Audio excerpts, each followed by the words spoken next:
Everyone makes mistakes. That's what one Trump-loving politician is telling himself right now, no doubt, after a disastrous CNN appearance. Host Caitlin Collins made him instantly regret talking about Trump's tariff deal. Welcome to Occupy Democrats. I'm David Reddish. We say tariff deal loosely. Notice the quotation marks. In case you've been living under a rock for the past few days, and let's face it, with the kind of news cycle we've had, who could blame you if you are? In case you're oblivious, over the weekend, Donald Trump mandated soaring tariffs on Mexico and Canada, the two biggest trade partners of the United States.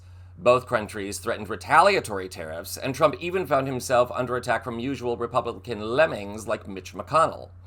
When confronted about how the tariffs would make prices soar for everyday Americans, Trump had this to say. No, I'm not concerned.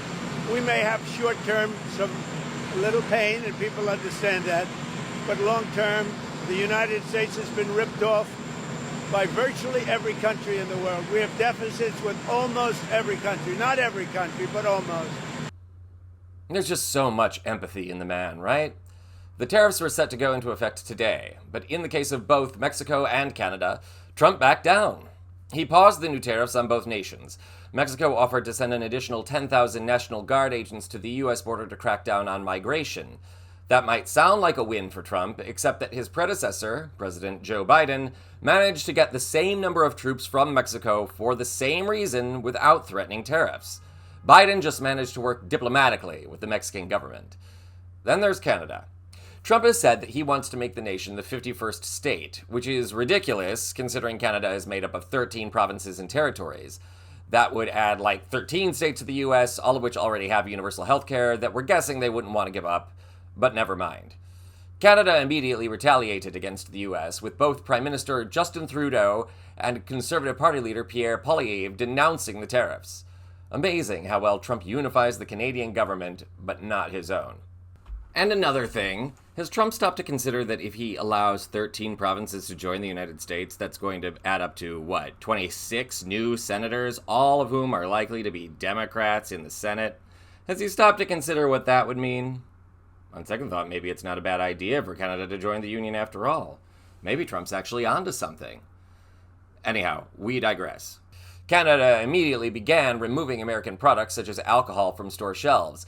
With tensions mounting, Trump eventually backed down from the Canadian tariffs as well.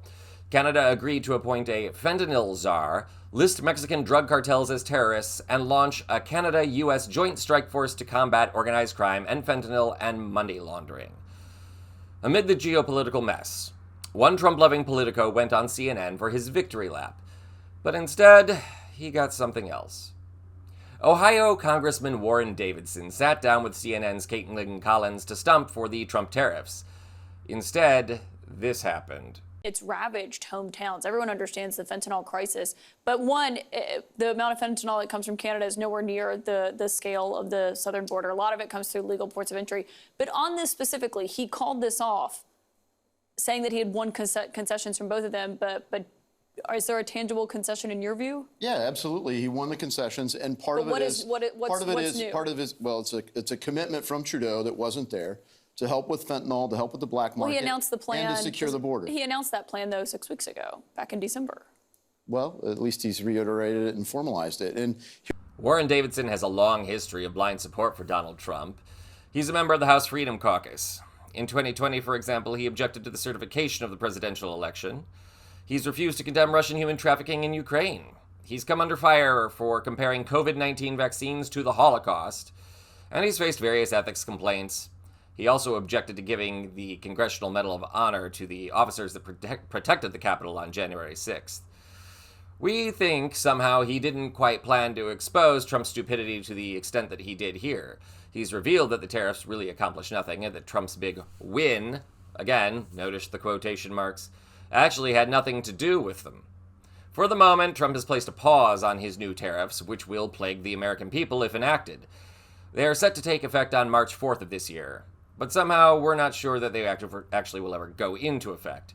Several weeks from now, Trump could announce that he's won the border crisis and won the fentanyl crisis, and that the tariffs are no longer necessary.